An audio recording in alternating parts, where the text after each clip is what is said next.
थोड़ा पीछे से बताते चलिए कि आवाज आ रही है। जी जी भगवान। तो हमें दशा और अंतर दशाओं को देखना है।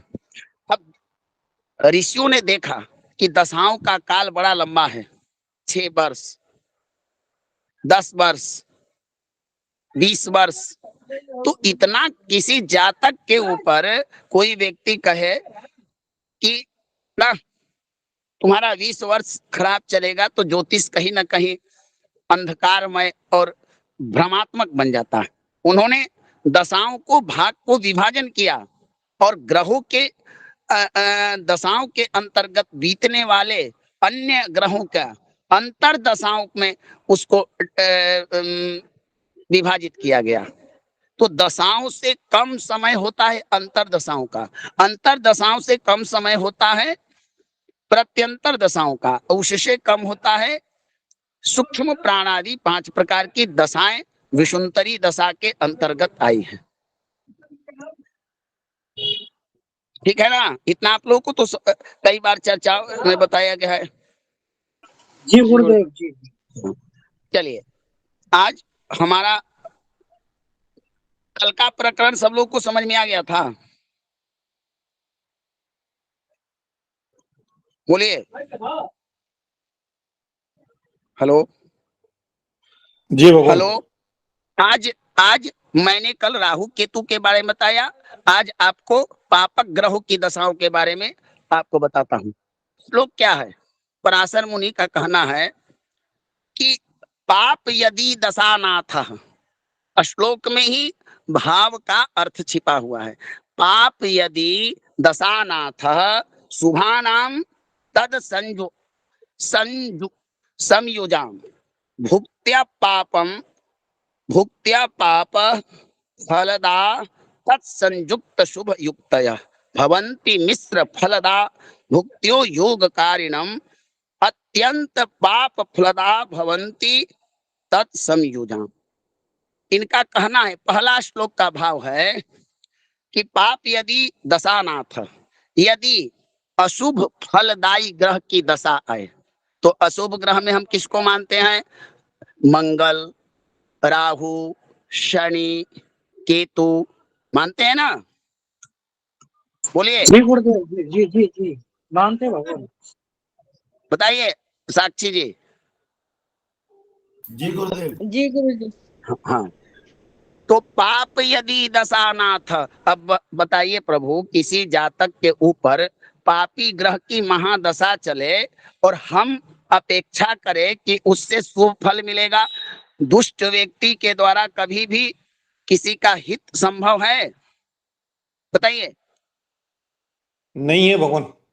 नहीं। हाँ, लेकिन उसी दुष्ट की संगति अगर किसी सत्पुरुष के साथ हो जाए तो 50-30% या 40 या 50% ये माना जा सकता है कि शुभ संगति के कारण अशुभता में कमी आ सकती है, परिवर्तन हो सकता है ना? जी जी भगवान। जी जी। तो यहाँ श्लोक का कहना है कि पाप यदि दशानाथ शुभा नाम तद संयोजन, अगर पापी महाग्रह की महादशा हो और दशा का स्वामी शुभ ग्रहों से युक्त न हो, किसी प्रकार का शुभ ग्रहों से संबंध न बनाए और अंतर दशा भी ऐसा ही मिल जाए, तब तो यह काल, यह जो समय होगा, जिस जातक में संयोग बनेगा, हर प्रकार से अनिष्टकारी होगा।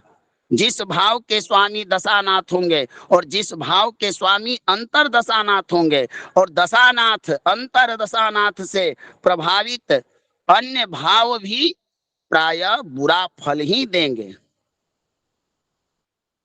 समझ में आ गया? समझ में आया?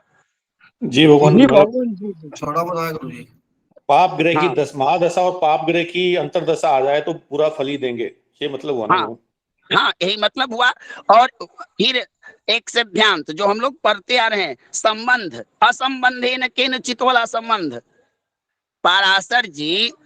पाराशर मुनि ने संबंध की बड़ी, मैंने बताया भी आप लोगों को कि संबंधों के बारे में व्याख्यान भी किया है, यहाँ भी है।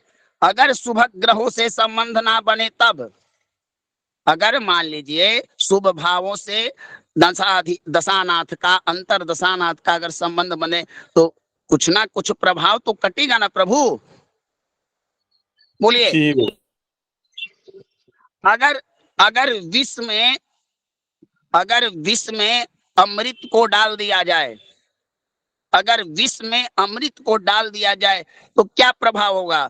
विष का पूर्ण प्रभाव होगा या अमृत के गुण से विष की विषता में कुछ कमी आएगी?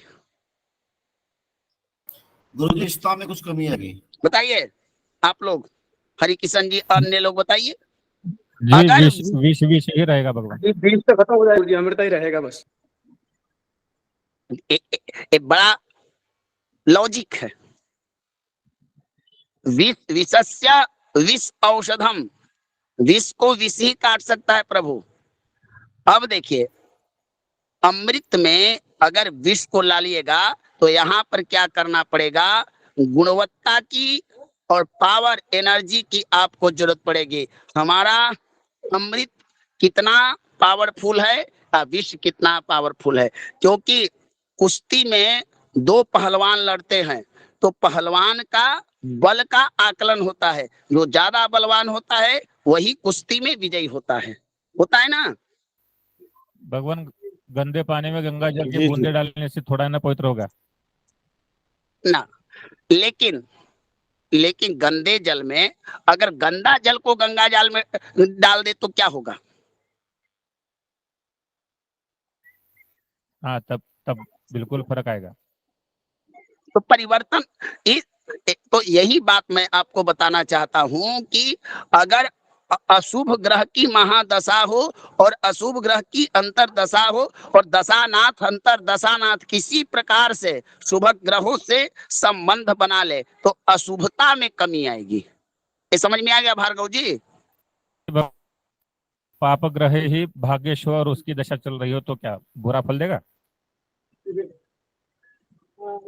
पापक ग्रह की अगर भाग्येश पापक, मैंने कल आपको बताया था कि 5/9 का स्वामी निर्विवाद रूप से शुभ होता है, उसमें किसी प्रकार वो कोई भी हो सकता है। ये स्थान पवित्र स्थान होते हैं। भाग्येश अगर पापी हो तो उसका पाप प्रभाव छिप जाता है, वो शुभता देने के लिए बाध्य हो जाता है।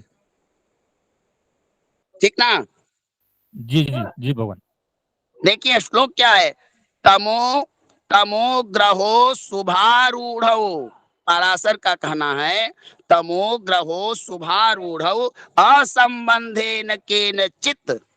उन्होंने कहा तमो ग्रहो शुभारूढ़, अगर पापी ग्रह शुभ राशि में बैठे या शुभ भाव का स्वामी हो जाए और शुभ ग्रहों से दृष्ट हो जाए तो उसकी शुभता अशुभता कम जाती है प्रभु। समझ में आया? जी जी। चलिए इसको लिखिए, पहला पॉइंट लिखिए आप लोग। पाप यदि दशानाथ, तो लिखिए कि पापक ग्रहों में, पापक ग्रह की महादशा में पाप ग्रह की अंतरदशा मिले।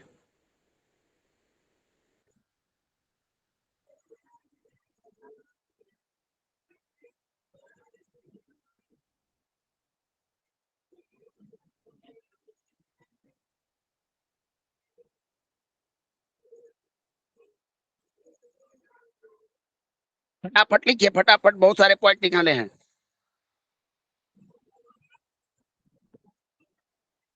जी गुरु जी। जी हो गया भगवान। तो अशुभ फल, पाप ग्रह की महादशा में पाप ग्रह की अंतरदशा मिले तो अशुभ फल। जी गुरु जी। पाप ग्रह की अब इसी को भी आप ऐसे इसको विपरीत भी कर सकते हैं कि पाप ग्रह की अंतरदशा में पाप ग्रह की ये तो महादशा और अंतरदशा। अब मान लीजिए कि पाप ग्रह की अंतरदशा, एक ही बात हुआ, इसको पलट के कोई फायदा नहीं है। अब यहाँ लिखिए पाप ग्रह की दशा में यदि शुभ ग्रह की अंतर्दशा हो तब क्या फल होगा, है ना।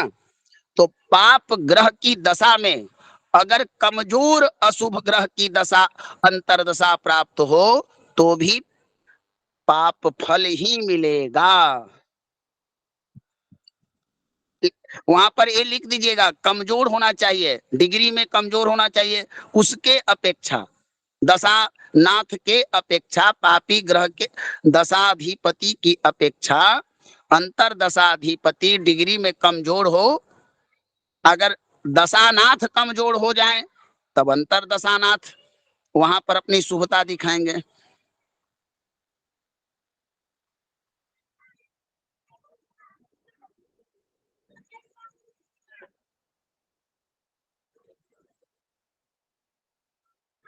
ठीक है ना। जी जी भगवान। जी गुरुदेव। नंबर टू भुक्त्या पाप फलदास तत्संयुक्त शुभ युक्तयः। पापी ग्रह दशानाथ अगर पापी हो तो जिस ग्रह से संबंध बना रहा हो, या जो ग्रह पापी दशानाथ से संबंध बनाए, अब संबंध मैंने बता दिया आप लोगों को, स्थान परिवर्तन का संबंध, परस्पर दृष्टि का संबंध, परस्पर युति का संबंध, कोई भी संबंध बना रहे हो तो दशानाथ के संबंध बनाने के कारण उस ग्रह में भी अशुभता आएगी और वह भी पापी हो जाएगा। लेकिन अगर मैं एक बार यह बताया गुरुदेव।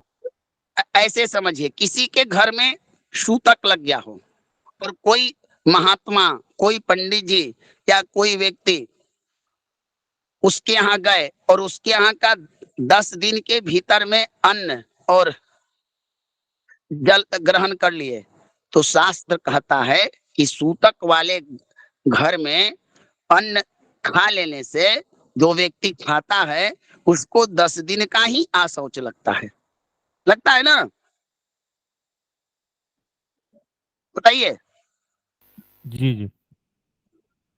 तो सूतक हुआ दशानाथ, सूतक हुआ दशानाथ। मैं उदाहरण के लिए बता रहा हूं, ऐसा कहीं लिखा नहीं है, आप लोग को समझदारी के लिए बता रहा हूं कि सूतक हुआ दशानाथ। अब उसके यहाँ गुरु, शुक्र, चंद्र, शुभग्रह अगर उसके यहाँ जाकर उसके साथ अन्न जल या किसी प्रकार का संबंध बना ले तो उनमें भी सूतकता आएगी। तो देखिए, जब शुभ ग्रहों का संबंध पापी दशानाथ से होगा तो यहाँ पर दशानाथ जो हैं अपना पूर्ण पाप फल न देकर शुभ अशुभ मिश्रित फल देंगे। आप यह लिखिए कि अगर पापी दशानाथ का संबंध शुभ ग्रहों से बने तो मिश्रित फल होता है।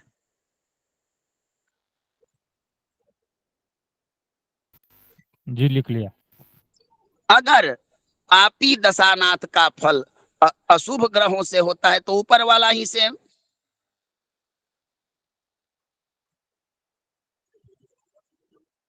ठीक ना। जी जी।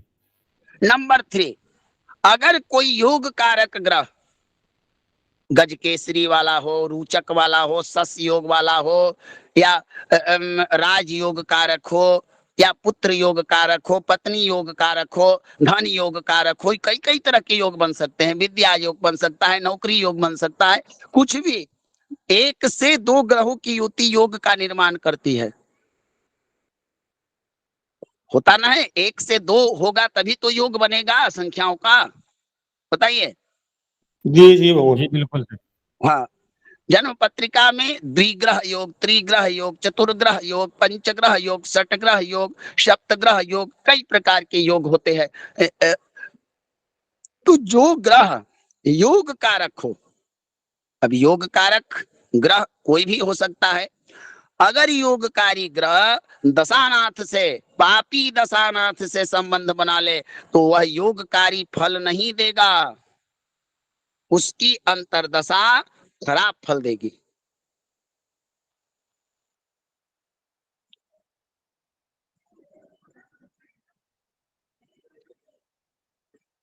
आज कुछ चैप्टर आपको इतना फास्ट लेके चलना है जिसमें समझ आप अपने प्रश्नों को अंत में ही पूछिए, क्योंकि आज विषय थोड़ा ज्यादा है। ठीक ना, आप लिखते चलिए और बताते चलिए, मैं आगे चलता चलूंगा। नंबर 4, आगे बढ़ो।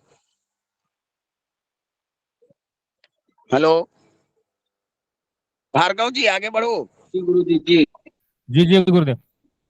पापी दशेश से संबंध रखने वाला योग कारक ग्रह की दशा मिश्रित फल देती है। अभी आपने कहा, अभी देखिए लॉजिक, अंतरदशा में अगर पापी ग्रह से अंतरदशेश योग कारक होकर अगर अंतरदशा योग कारक ग्रह की हो और उनका संबंध पापी से बन जाए, तब तो वहां पर अशुभ फल देंगे। लेकिन अगर पापी दशेश से, मान लीजिए कि शनि की महादशा चल रही हो और किसी भी प्रकार से गुरु का शनि के साथ पारस्परिक संबंध बन जाए, तो जब गुरु जन्म पत्रिका में संतान योग कारक है, संतान छोड़िए, हम उनको सर्वाधिक कारक योग देते हैं धनु लगन में, तो जब इनकी दशा आएगी तो पापी संबंध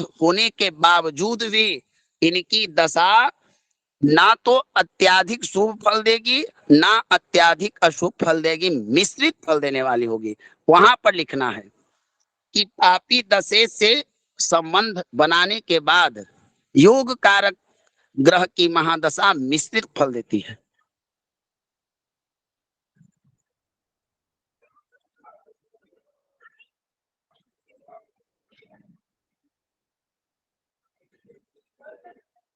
चलिए, हो गया,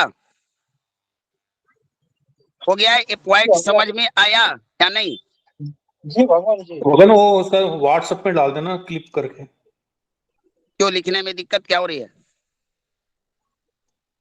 ये कुछ छूट जाता है तो ऐसे बोल रहा था, लिख देंगे। तो रिपीट कर दीजिए, मैं रिपीट कर दूंगा। जी जी करिए गुरुदेव, ठीक है, रिपीट वो करिए। रिपीट कहाँ से रिपीट करूं? पुनः वहीं से चलूं, प्रारंभ से? यदि बोलिए। पापी दशाधिपति से शुभ ग्रह का संबंध हो तो बताइए। यदि पापी दशा से योग कारक, मैं देखिए जो शब्द बोलता हूं उस शब्द को लिखिएगा, तब आपका, यदि पापी ग्रह से शुभ योग कारक ग्रहों का संबंध बने तो मिश्रित फल होता है। चलिए मैं इस पॉइंट को डाल दूंगा। अब अगला पॉइंट आप लोग लिखिए, सब डाल पाना मुश्किल होता है। अब इन चीजों को छोड़ दीजिए, जितना लिखे मैं इसका आपको क्लिप डाल दूंगा, ठीक ना हरि किशन जी? जी हाँ चलिए, अब आज एक नया चैप्टर, मृत्यु कैसे होता है। जन्म पत्रिका में कौन सी दशा मृत्यु देती है? होते ना है, ये बड़ा कठिन प्रश्न है भगवान, है ना? भगवान, मृत्यु का डेट का, इस जातक की मृत्यु होगी ये निर्धारण करना जैमिनी ने चर आयु योग, लग्नाष्टक योग, कई प्रकार के जटिल गणित के द्वारा अष्टक वर्ग साधन कीजिए, भाव संधि कीजिए, बहुत प्रकार के गणित के उपरांत एक निचोड़ आता है और सारे निचोड़ यहां पर जाकर खत्म हो जाते हैं कि आयु तो अपना सत्कर्म के द्वारा प्राप्त होता है, आयु तो निर्धारित है, आयु हमारा लिखा हुआ है कि हम इतना वर्ष में जिएंगे, ऐसे मरेंगे, इस दिन मरेंगे, इस तिथि में मरेंगे, इस नक्षत्र में मरेंगे, इस योग में मरेंगे। लेकिन ज्योतिष शास्त्र ये बता सकता है कि वो मृत्यु का समय कौन से ग्रहों का योग का होगा। तो आज हम जानेंगे मारक दशा के बारे में। शास्त्र कहता है सत्यापि स्वेन संबंधे न हन्ति शुभ भुक्तिषु हन्ति सत्य संबंधे मारक पाप भुक्तिषु। महर्षि पराशर मुनि का कहना है कि देखिए भाई, मृत्यु का निर्धारण करना ब्रह्मा के लिए भी कठिन काम है और एक घोर कलयुग चल रहा है। इस समय मनुष्य की मति इतनी मजबूत नहीं होती, मन की इतनी गति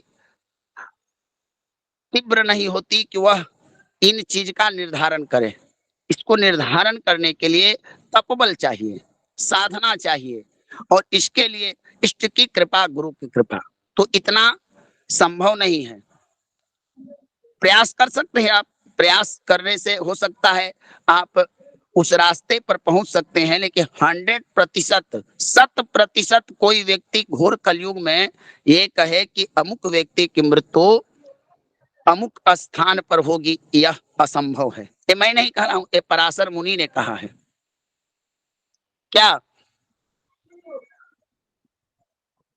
बताइए हरिकिशन जी जी। जी जी गुरुदेव। जी भगवान, सही बात है। उन्होंने कहा कि मैं सरल तरीका बताता हूं, इसको देखिए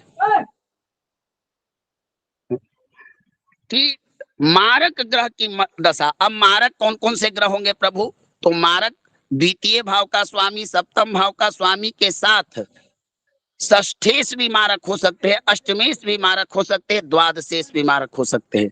मारक का अर्थ होता है बुरा प्रभाव देने वाला, और मरण का अर्थ ये नहीं होता है किसी को भय होना, ये भी मृत्यु तुल्य कष्ट है। किसी की धन हानि होना, अपमान होना, ये भी मृत्यु तुल्य। 8 प्रकार के ज्योतिष में मृत्यु के समान कष्ट बताए गए हैं। इसमें भय, लज्जा, अपमान, धन की हानि, रोग, विपत्ति, ये सब आते हैं।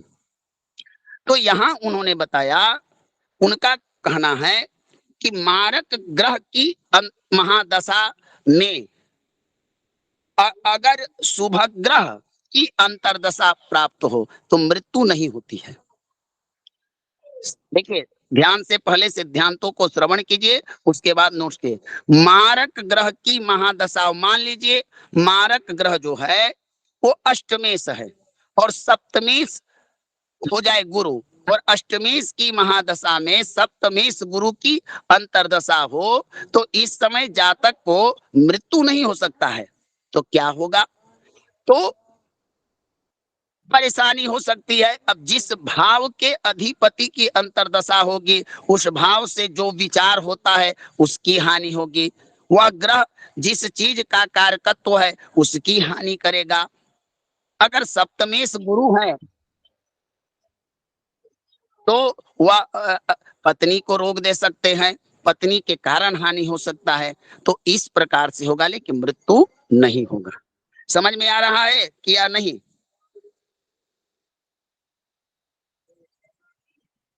भगवान बताइए, तब बताइए आप लोगों को समझ में आ रहा है या नहीं? गुरुजी समझ जी, नहीं आ आ रहा रहा है। है। नहीं आया गुरुजी, इस भगवान, वाले नहीं आया। पॉइंट को दोबारा से एक बार और कर दीजिए, बता दीजिए। एक एक ऐसा ग्रह, मारक किसे कहते हैं? एक प्रथम प्रश्न का जवाब आप लोग दीजिए। मारक हम किसे कहेंगे? बताइए आप। जिसकी साक्षी दशा जी बताइए। दशा नहीं प्रभु, मारक ग्रह कैसे हम चुनेंगे? जन्म पत्रिका में मारक ग्रह कौन होता है? गुरुजी, वैसे तो द्वितीय द्वितीय भाव का स्वामी जो होता है। हैं। अब देखिए इतना यही थोड़ा सा चूक हो जाता है प्रभु। मैंने क्या कहा?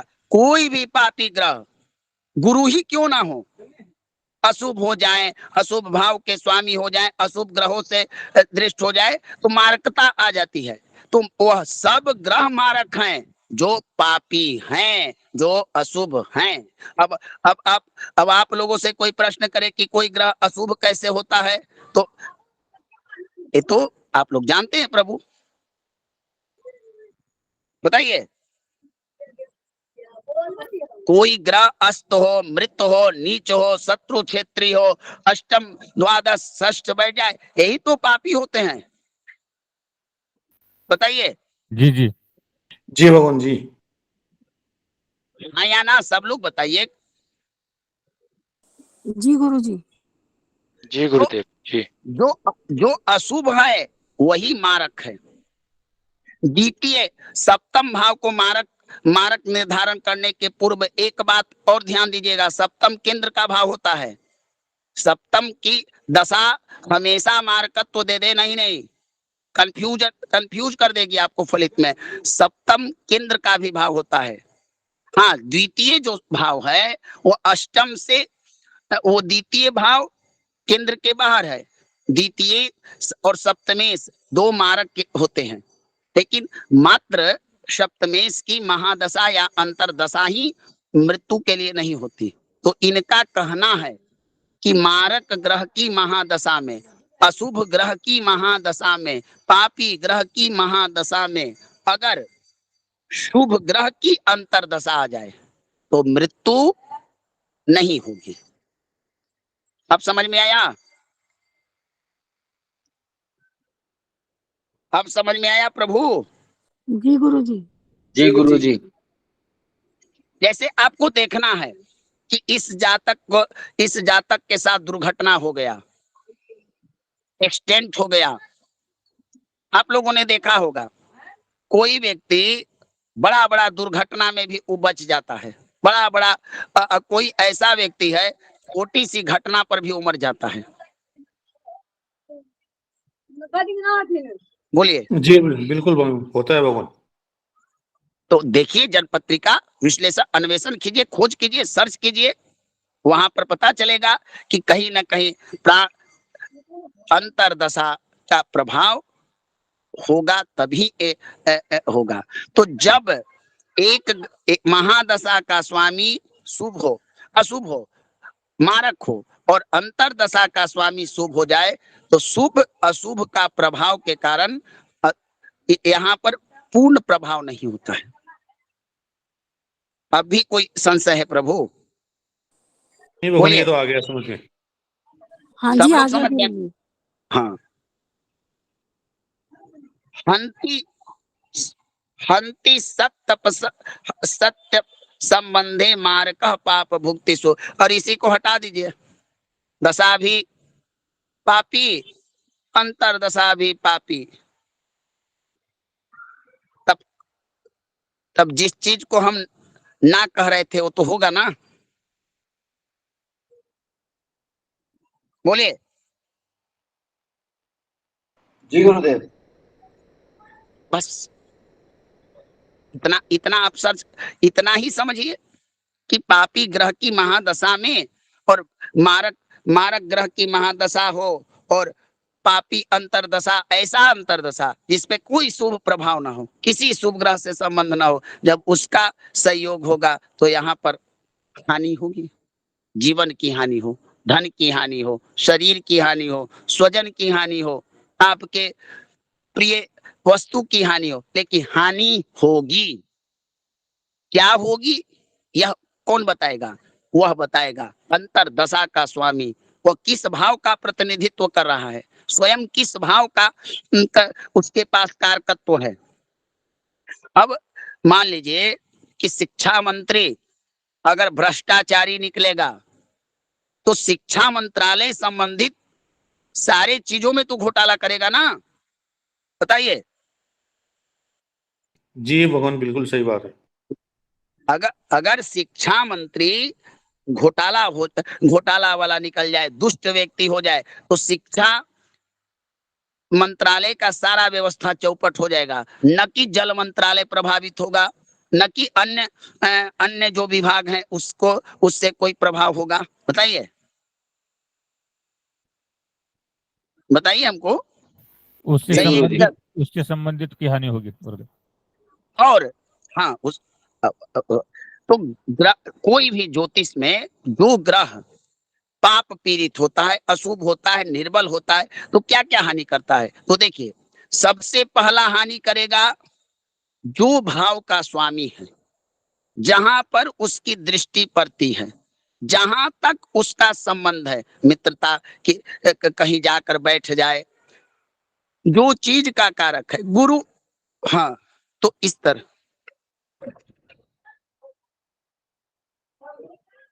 तरह से प्रभु ग्रहों का प्रभाव होता है। समझ में आया? जी गुरुजी।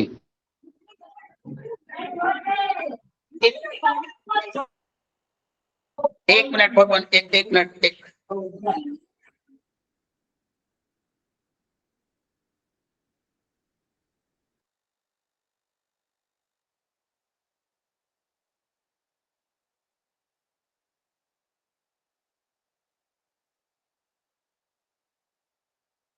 शास्त्री जी आपने हैंड रेज किया हुआ है।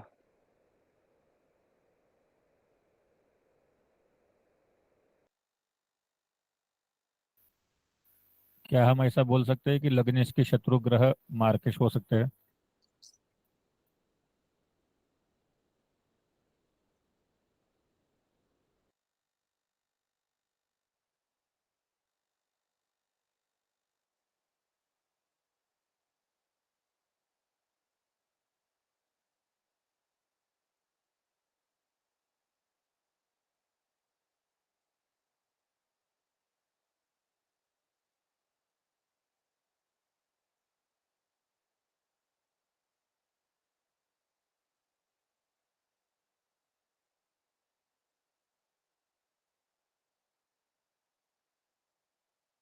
करी थी। हाँ, तो अभी ना, तो हाँ भगवान, एक फोन आ गया था, बताइए।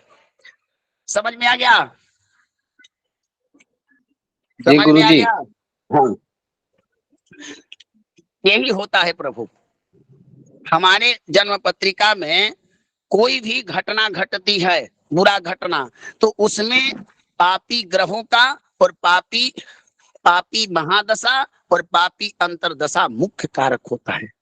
और ऐसा भी देखिए, कोई भी घटना आप देख लीजिए, अन्यत्र किसी भी कुंडली में, जब अंतरदशाधिपति या दशाधिपति शुभ ग्रहों से, शुभ भावों से ना संबंध बनाए, तो अत्याधिक अशुभता देता है। तो ये तो आपको नकारात्मक चीजें मैंने बताई। सकारात्मक चीज की बात करते हैं। दो ऐसे ग्रह हैं जिनकी दशा एक पापी और एक शुभ होकर अत्यंत श्रेष्ठकारी फल देते हैं। कौन सा ऐसा ग्रह है, आप बता सकते हैं कोई? थोड़ा गेस कीजिए इसको। गुरु हो सकता है गुरुजी। इसके साथ भगवान दो ग्रह का नाम बताइए। एक राहु पापी। राहु केतु के साथ गुरुजी। गुरुजी, गुरु और गुरुजी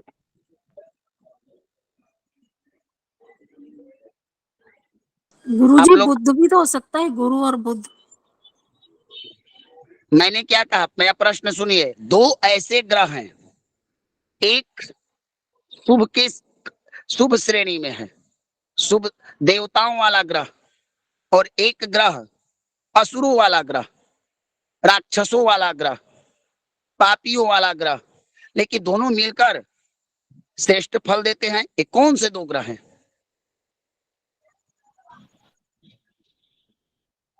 शुक्र और गुरु होंगे गुरुजी। ऊपर हो जाएंगे भगवान।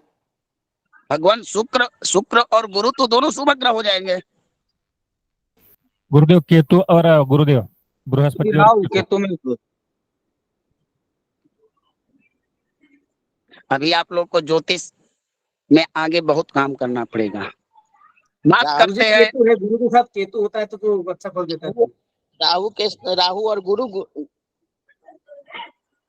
भगवान राहु गुरु तो चांडाल योग बनाता है।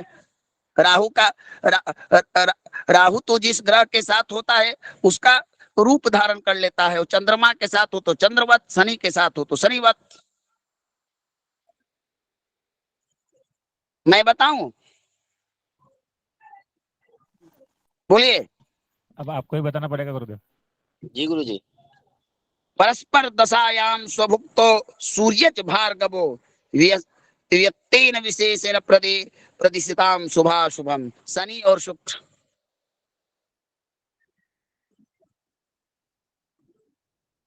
समझ में आया? जी शनि और गुरुजी, शुक्र, शनि, शनि और शुक्र बताया ना आपने भगवान। हाँ, अब व्याख्यान करता हूं, उसका बताता हूं कैसे। ये तो बता दिया कि होते हैं, लेकिन कैसे होते हैं। वृषभ लगन, आप देखिए, शनि शुक्र को मित्र मानता है।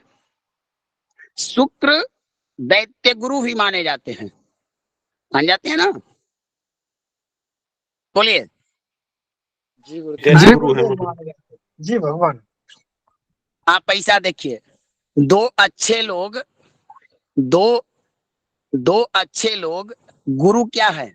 इस जनपत्रिका में एक बार क्या हुआ कि देवताओं इंद्र देवताओं को गुरु की पद का चुनाव करना था, गुरु पद के लिए चुनाव करना था।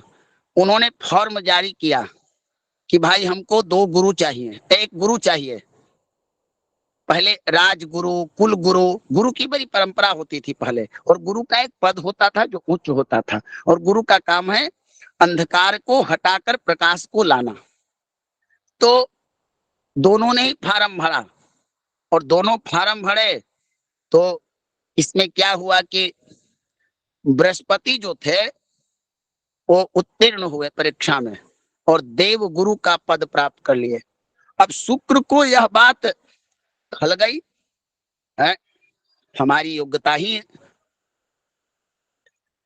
इन्होंने खत्म कर दिया। तब से, हाँ,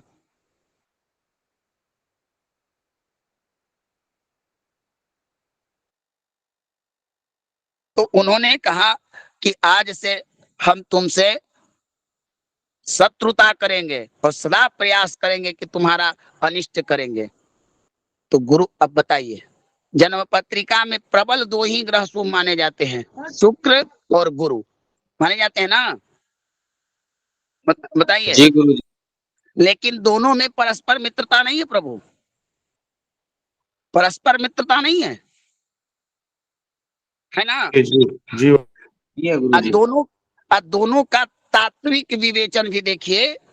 एक आपको संसार के सुख देगा, स्त्री, धन, ऐश्वर्य, संपदा, वासना का प्रतीक है। तो दूसरा ज्ञान, आध्यात्म, धर्म, शिक्षा, सत्कर्म का प्रतीक है ना? बोलिए। जी जी गुरुजी। लेकिन विडंबना, आश्चर्य तो तब होता है जब गुरु की ही राशि में जाकर शुक्र अपने को उच्चता प्राप्त करते हैं।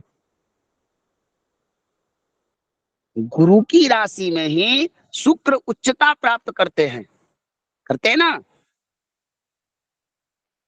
सही है।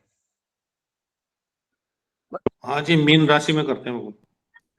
कारण, जब वासना और सांसारिक भौतिक सुख का में रमा हुआ व्यक्ति जब भटकने लगता है, उसको आत्म शांति नहीं मिलती, संतोष प्राप्त नहीं होता, मन विचलित रहता है, तब कहीं ना कहीं उसको एक गुरु की आवश्यकता पड़ती है। ऐसे गुरु की जो सात्विक हो, तात्विक हो, जो ब्रह्म उपासक हो, तो जाकर उसको शांति और संतोष प्राप्त होता है। तो जब शुक्र अत्यंत भौतिक सुखों को, जब, क्योंकि देखिए संसार के सुख ऐसे हैं, आपका उम्र बीत जाएगा लेकिन सुख खत्म ना होने वाले हैं, क्योंकि ये तृष्णा मात्र के हैं। तो इसीलिए वहां पर जाकर शुक्र को शांति प्राप्त होती है। एक गुरु गुरु के घर में ही अपनी उच्चता प्राप्त करता है। एक उच्च व्यक्ति उच्च घर में ही जाकर अपनी उच्चता प्राप्त करता है ना? जी जी बोलिए। बिल्कुल गुरुदेव। है कि नहीं साक्षी जी? बोलिए हरिकिशन जी। जी भगवान बिल्कुल सही है। तो शनि जी गुरु शनि हाँ, शनि और शुक्र का जब योग बने दशा अंतरदशा में, तब क्या फल होना चाहिए? तो देखिए बताते हैं शास्त्रकार, शनि का फल शुक्र की अंतरदशा में और शुक्र का फल शनि की अंतरदशा में मिलता है। बड़ा विचित्र बात है। जब शुक्र की महादशा चल रही हो तब शनि का फल प्राप्त होगा, शनि का, और शनि की अंतरदशा में महादशा में शुक्र का अंतर फल प्राप्त होता है। शनि का विशेष शुभ फल शुक्र के अंतरदशा में मिलेगा। जब शुक्र की महादशा चल रही हो और शनि आपके कुंडली में बड़े ही उच्च के हो, लेकिन शुक्र में जब शनि आएंगे तब शनि का विशेष शुभ फल प्राप्त होता है। ठीक है ना? समझ में आया कि नहीं? जी एक बार पुनः गुरु जी बताइए। दोबारा बोलो, समझ नहीं आया गुरु जी। जैसे मान लीजिए कुंभ लगन की कुंडली हो, तो कुंभ लगन में शुक्र कारक होंगे ना? जी गुरु जी। बताइए प्रभु, हाँ या ना? जी गुरु जी। अब महादशा चल रही हो शुक्र की, तब शुक्र में जब शनि का अंतर आएगा तब शनि अपना पूर्ण फल देंगे, लग्नेश होने का फल, भावेश उत्तम भाव का। ठीक ना? लेकिन अब जब शुक्र को फल देना होगा कारकत्व का, तो कब देंगे? अपनी महादशा में नहीं देंगे आपको। शुक्र की महादशा चल रही हो और अन्य ग्रह की अंतरदशा नहीं, शुक्र क्या करेंगे? शनि की जब महादशा में शुक्र का अंतर आएगा तब देंगे। यही काम है इन दोनों का। अब समझ में आ गया कि नहीं? नहीं है गुरु जी। शुक्र की महादशा चल रही हो और शनि का जब अंतरदशा आएगा तो शनि अपना फल देंगे, और शनि की महादशा चल रही हो तो शुक्र का अंतर जब आएगा तो वो पूर्ण फल देंगे। एक कहना है अंतरदशा में ही दोनों देंगे, यही कहना है। आओ क्या? जी गुरुदेव समझ में आ गया। आगे बढ़ो। जी बड़े। चलिए, अगर लग्नेश की महादशा प्राप्त हो, अगर लग्नेश की महादशा अंतरदशा प्राप्त हो और लग्नेश बलवान हो, शुभ हो, तो सदैव शुभ फल ही देता है। कई तरह के कार्य लग्नेश की महादशा में भी होते हैं। ठीक ना?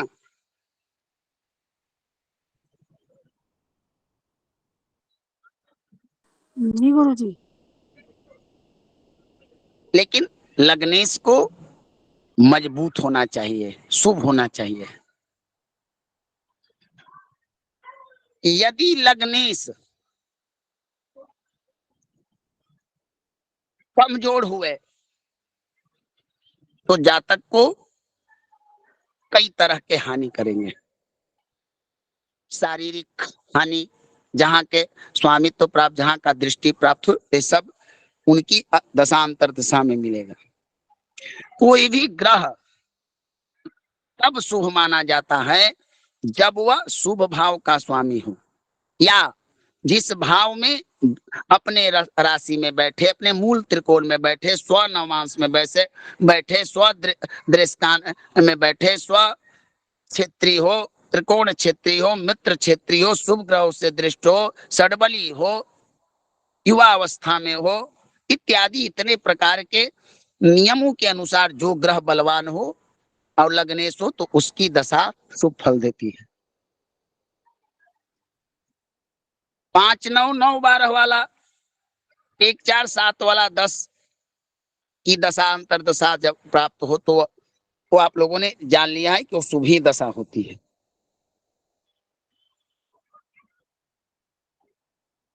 6 8 12 6 8 12 वाले भाव अधिपति की दशा अंतरदशा प्राप्त हो तो सामान्यतः अगर शुभ ग्रहों से दृष्टि युक्त हो तो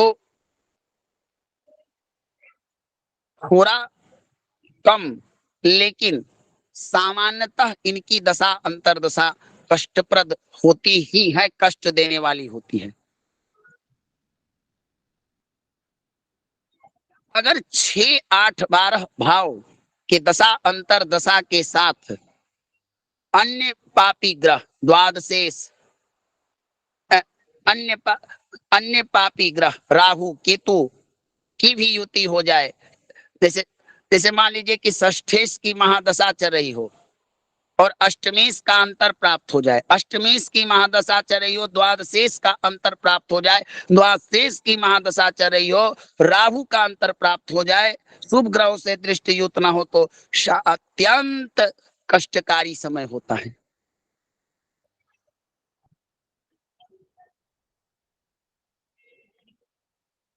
समझ में आ रहा है ना? जी जी भगवान। बोलिए हरे किशन जी, समझ में आ रहा है ना? जी जी भगवान आ रहा है।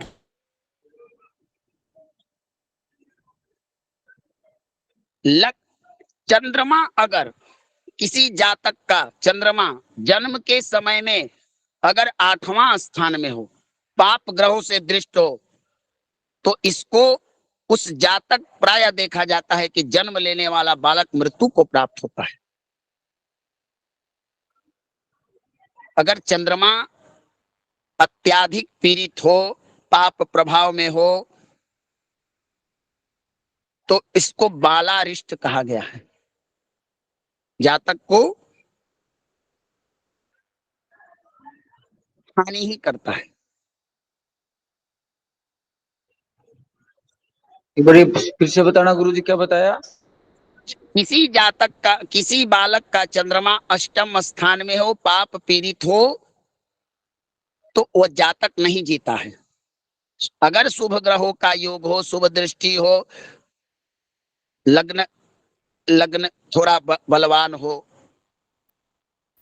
और केमद्रुम इत्यादि कोई योग ना बन रहा हो तो अष्टमस्त चंद्रमा जातक को परेशानी देता ही है, रोग दे, मृत्यु दे, कुछ ना कुछ देता ही है। यह बात कर रहा हूं। मेरे अष्टम में चंद्रमा है गुरुदेव। भगवान देखिए और स्थितियों को देखिए, कोई शुभ ग्रह की दृष्टि हो, क्या है, सिर्फ बैठने मात्र से ना होगा, अपनी राशि में है, कैसा है, कुछ और तो होगा क्या। लेकिन मकर में है। आप यह देखिए, आपको बचपन में, अब ये तो आपकी बात है प्रभु, आप सोचिए कि जन्म काल में आप बीमार पड़े थे, निमोनिया इत्यादि, अष्टमस्त चंद्रमा का प्रभाव पड़ा था या ना पड़ा था? बचपन तो पीड़ा में ही गुजरा है गुरुदेव। चलिए ठीक है।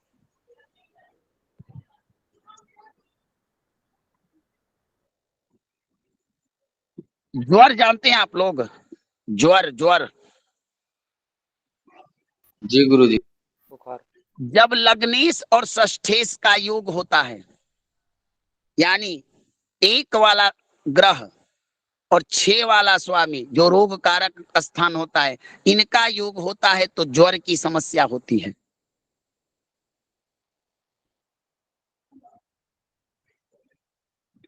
और जब लग्नेश, चंद्रमा, षष्ठेश इन 3 ग्रहों की युति हो जाए तो अपचन नामक रोग होता है, गैस की बीमारी होगी, जातक का लीवर कमजोर हो जाएगा, कुछ भी खाएगा तो ना पचेगा। ऐसा रोग जो पेट में अत्याधिक जल बनना इत्यादि होता ना है कि उदर में ढेर सारा जल बन रहा है, ऐसा कुछ,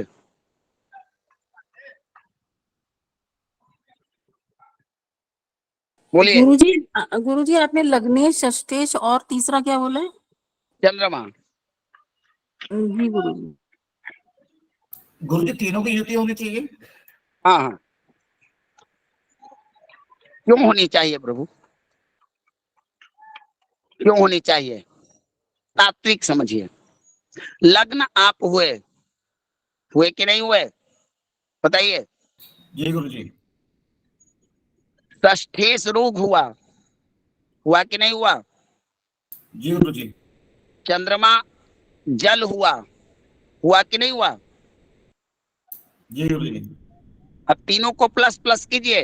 रोग प्लस शरीर प्लस जल, हुआ योग ना? बोलिए। चंद्रमा जल तत्व कारक है कि नहीं? जी गुरुजी। तो इस तरह से होता है।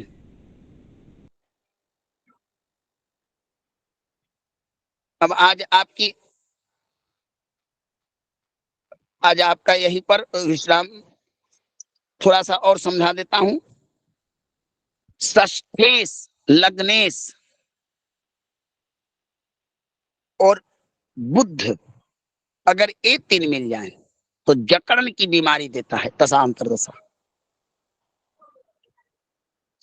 शरीर में जकड़न होता है, जकड़ देखते ना है ढेर लोग का। जकड़न में नहीं समझ रहे आप लोग? तो जकड़, शरीर जकड़ जाता है, थोड़ा हिलता डुलता कम है। हाँ, कफ वात पित्त, कफ वात वाला रोग होता है। अगर अब मैं एक देखिए, अब दो प्रधान हैं, लग्नेश और षष्ठेश। इनमें खाली ग्रहों को जोड़ने से आपकी बीमारियां बदलती जाएगी। लग्नेश प्लस षष्ठेश प्लस गुरु, लग्नेश प्लस षष्ठेश प्लस गुरु, क्या समस्या होगी बताइए? क्या समस्या होनी चाहिए? लीवर की समस्या होगी गुरुजी। और क्या समस्या होनी चाहिए? पेट से संबंधित पेट कोई से भी। संबंधित बीमारी होगी गुरुजी। हाँ, और रक्त विकार सही। भी आता है गुरुजी। बस, तो यानी कहने का तात्पर्य है कि बीमारी के लिए षष्ठेश का विचार आवश्यक है और लग्नेश का षष्ठेश के साथ संबंध, और तब तीसरा ग्रह को देखिए, तब पता चलेगा कि बीमारी होती कैसे है।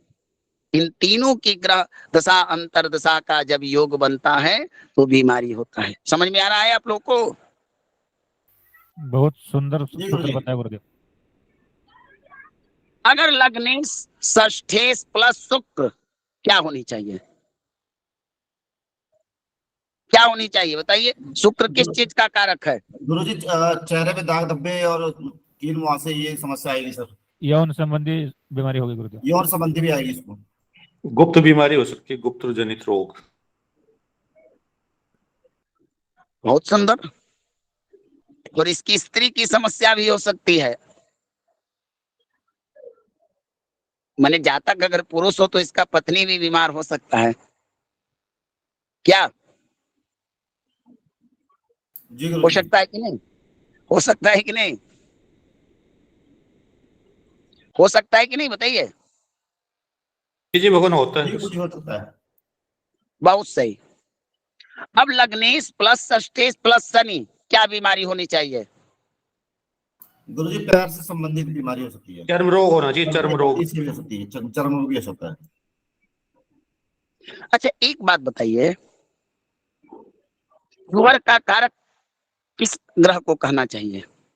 मात्र ज्वर देने वाले ज्वर कौन कौन ग्रह देते हैं? एक तो मैंने बता दिया कि अभी बताया था चंद्रमा को ना, गुरुजी कि सूर्य सूर्य भी दे को। सकता है। गुरुजी सूर्य।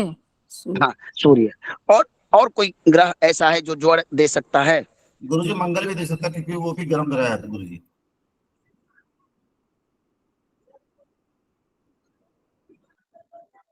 शनि, शनि को क्यों छोड़ रहे हैं? शनि भी ज्वर कारक होता है, मंगल रक्त कारक होता है। वो लग्नेश प्लस षष्ठेश प्लस राहु प्लस केतु, अब कौन सी बीमारी होगी?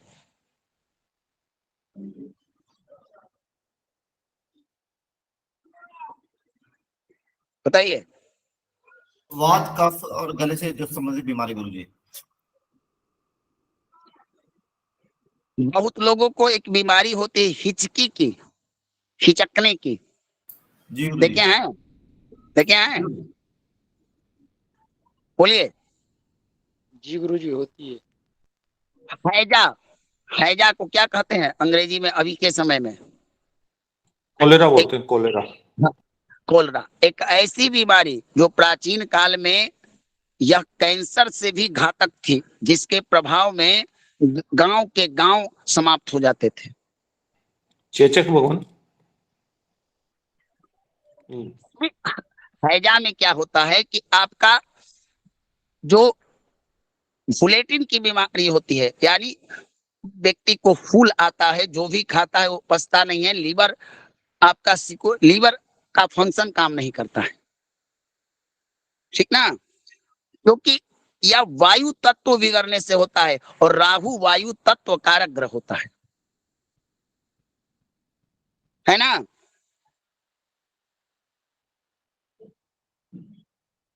बताइए। हाँ, वो वायु कारक होता है। तो इस प्रकार से आप लोग रोगों का निर्धारण कर सकते हैं कि कौन सी दशा अंतरदशा किस प्रकार की रोग देगी। अब आज का चैप्टर यहीं पर समाप्त करता हूं।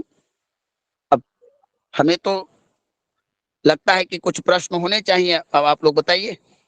गुरुजी जैसे आपने बोला, माफी दे गुरुजी, जैसे आपने ये सुबोध बताया जी, सुबोध जी कक्षा का नियमानुसार की रीज हैंड करके चलिए पूछिए। गुरुजी से आपने बताया है लगन और उसके साथ सस्टेज प्लस जो हम ग्रह बैठाते हैं, हाँ, तो इसका मतलब ये है कि महादशा प्लस सस्टेज का स्वामी उसकी अंतर्दशा और साथ में पटंत दशा, उस समय भी हम इसका निर्धारण कर सकेंगे रोगों का। महादशा प्लस, अब देखिए इस चीज को देखिए, अगर लग्नेश षष्ठेश से संबंध बना रहा हूं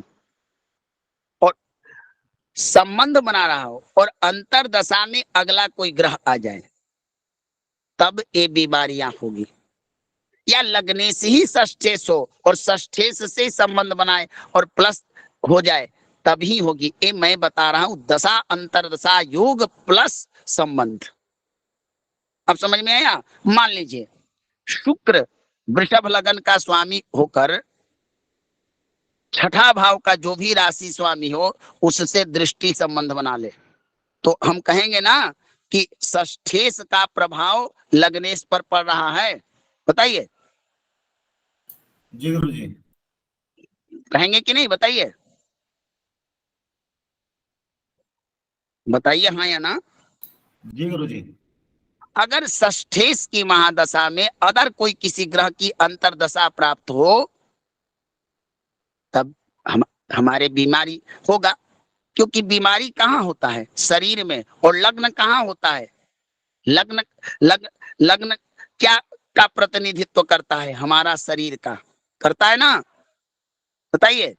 जी गुरुजी। अगर लग्न हमारा मजबूत हुआ और षष्ठेश कमजोर हुआ तो हमको बीमारी नहीं होगी। बीमारी जब ही होगी जब आपका लग्न लग्नेश और लग्न स्थान पीड़ित हुआ, कमजोर हुआ, तभी हमको बीमारी होगी। अब समझ में आया सुबोध जी? जी गुरुजी। चलिए, आपका प्रश्न हो गया। जी गुरुजी हो गया। चलिए दूसरा किसी का प्रश्न। हाँ बोलिए भगवान। गुरुदेव, क्या बीमारी का संबंध केवल षष्ठेश से ही है? नहीं, लेकिन मुख्य भूमिका इसी की है, क्योंकि रोग कारक यही होता है। हाँ, तो सामान्यतः जब कोई व्यक्ति बीमार पड़ता है तो क्या षष्ठेश को ही देखना चाहिए, क्या कोई अन्य भी कारण हो सकता है? एक ऐसा समझिए, प्रतिनिधित्व नेतृत्व यही करता है। हाँ, अष्टमेश यह बताएगा कि जो रोग है, जो समस्या है, वो बड़ा होगा या छोटा होगा। द्वादशेष यह बताएगा कि आपका खर्च किस में कराएगा, ठीक ना, जी समझे।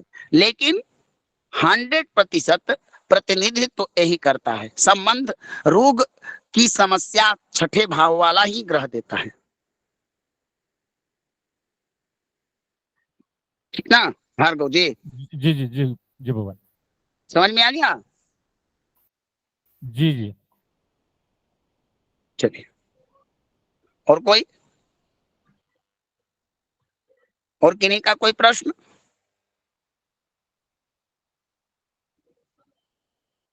मुकेश शर्मा जी बोलिए भगवान। गुरुजी, अगर हाँ, जैसे कोई ग्रह मतलब अपने नीच राशि में बैठता हो तो उसका उपाय करने से मतलब वो प्रभाव अच्छा देगा या बुरा देगा?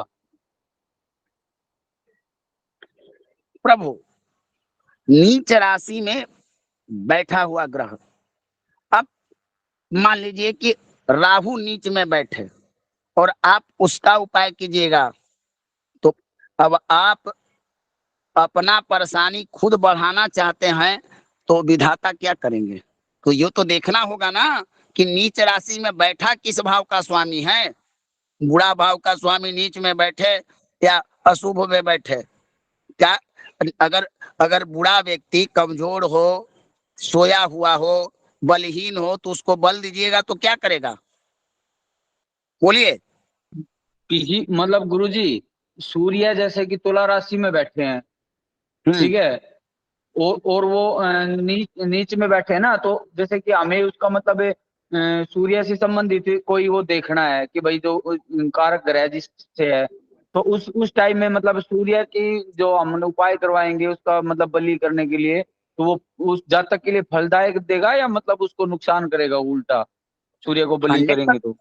100% देगा। जिस जातक का सूर्य कमजोर होगा तो जातक में प्रतिनिधि ऊर्जा की कमी होगी, तो जब ऊर्जा चाहिए तो शुक्र हमको सूर्य को मजबूत करना पड़ेगा। अगर राहु नीच में हो या बुरा भाव का स्वामी अगर पापी ग्रह नीच में हो और आप उसको मजबूत कीजिए तो एक्टिव हो जाएगा, फिर तो वो अपना फल देगा,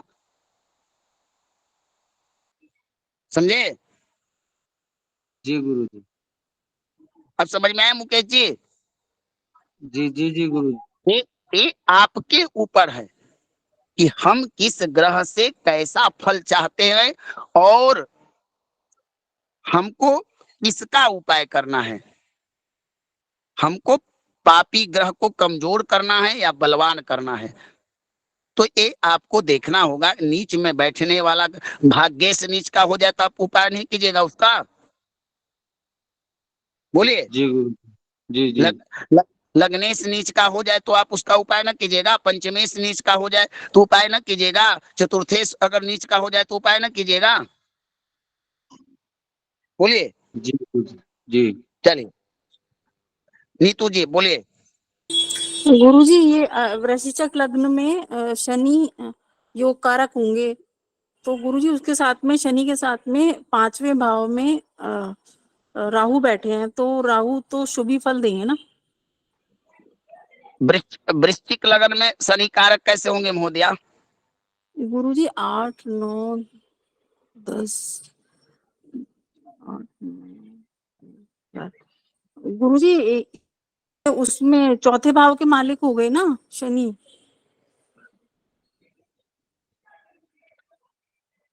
अब एक बार पुनः कुंडली को देखिए। 8 9 जी गुरुजी केंद्र भाव के मालिक ही तो हुए। कुंभ चौथे भाव में पड़ रही है ना। मात्र मात्र मात्र केंद्र के कुंभ राशि उनकी चतुर्थ में पड़ी, हाँ जी। लेकिन अगली राशि केंद्र से बाहर है ना, त्रिकोण हाँ से बाहर जी है ना, जी जी जी जी। कारक कैसे हुए। तो ये मिश्रित फल होगा फिर इनका। अब यहाँ पर शनि का मंगल से रिलेशन देखिए। अच्छा अच्छा जी जी जी गुरुजी। जी गुरुजी, तो ये तो शत्रु ही होंगे, पर वो उसमें पंचदा मैत्री में देखना पड़ेगा ना जी सर, गुरुजी। अब इसमें भी देखिए इनका मूल त्रिकोण कौन केंद्र वाला है या तृतीय वाला है? ओ गुरुजी, मूल त्रिकोण तो केंद्र वाला हुआ ना। तो चतुर्थ भाव के स्वामी हुए, लेकिन मंगल के साथ इनकी शत्रुता नैसर्गिक क्या संबंध है? मित्रता, नैसर्गिक तो शत्रुता, शत्रुता ही सुमत्व। होती है। तो आप वृश्चिक लगन में इनको कारकत्व तो नहीं प्राप्त होगा, भले केंद्रेश हुए, हाँ जी। केंद्रेश होने के कारण, लेकिन एक कारकत्व तो इनको नहीं मिलेगा। जी गुरुजी। समझ में जी आया? गुरु जी जी जी। दूसरा दूसरा आपका प्रश्न था कि पंचम भाव में राहु बैठा है, ठीक ना? हाँ, राहु शनि के साथ बैठे। हाँ, यहाँ पर शनि की शुभता थोड़ा बढ़ी। शनि की शुभता इस चलते बढ़ी कि त्रिकोण में जाकर ये बैठ गए, ठीक ना? हाँ जी जी गुरुजी। अब शनि जो है, अब दोनों का बल देखिए कि किसी शुभ ग्रह की दृष्टि पर रही है कि ना। अब क्या करेंगे, शनि यहाँ पर बैठकर मीन राशि में, राहु शत्रु क्षेत्री हो गया यहाँ पर बैठकर, गुरु को मानता है। तो इस जातक को दो पापक ग्रह, एक से अधिक दो पापक ग्रह किसी भाव में बैठे तो उस जी गुरु। भाव को कमजोर करते हैं। ओ, ये जी भी एक जी सिद्धांत है। जी तो जी यहाँ गुरु। पंचम भाव में कमी आएगी। जी गुरुजी। जातक के शिक्षा के क्षेत्र इत्यादि अगर संतान ना हो रहा हो तो, या और भी जो पंचम भाव से विचारणीय विषय, उसमें कमी आएगी। लेकिन ये नहीं है कि ये चाहकर वहां पर पूरा प्रभाव देंगे, बुरा फल देंगे ना। कमी करेंगे लेकिन बुरा आपको नहीं करेंगे, जी गुरुजी। ठीक ना? जी गुरुजी। जी गुरुजी। चलिए, जी और गुरुजी। किन्हीं का कोई प्रश्न? और किन्हीं का कोई प्रश्न है? बोलिए। नहीं है गुरुदेव। चलिए, तो कक्षा को समापन करते हैं।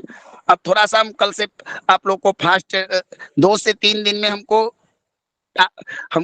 30 अगस्त तक इस कक्षा को समापन करने को कहा गया है। उसके बाद नई कक्षाओं की तैयारी हो रही है। तो आप लोग को मूलतः मैंने चीजें बता दी हैं।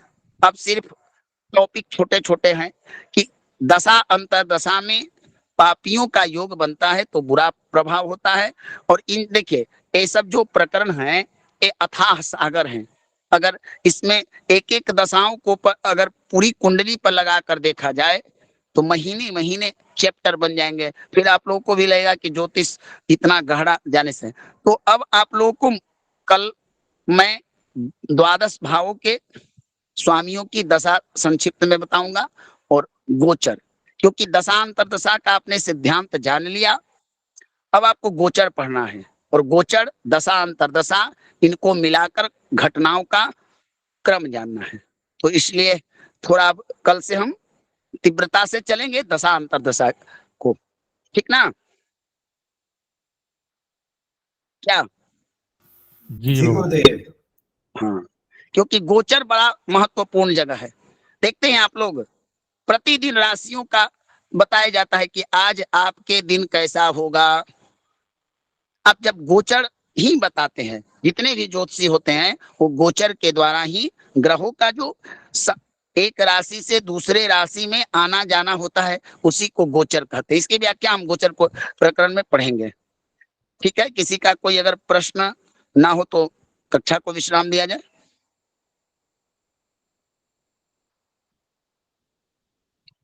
आज्ञा है भगवान। जी भगवान, क्लास को विश्राम करेंगे। प्रणाम गुरुजी। नमो। प्रणाम गुरुजी। नमो नमः भगवान।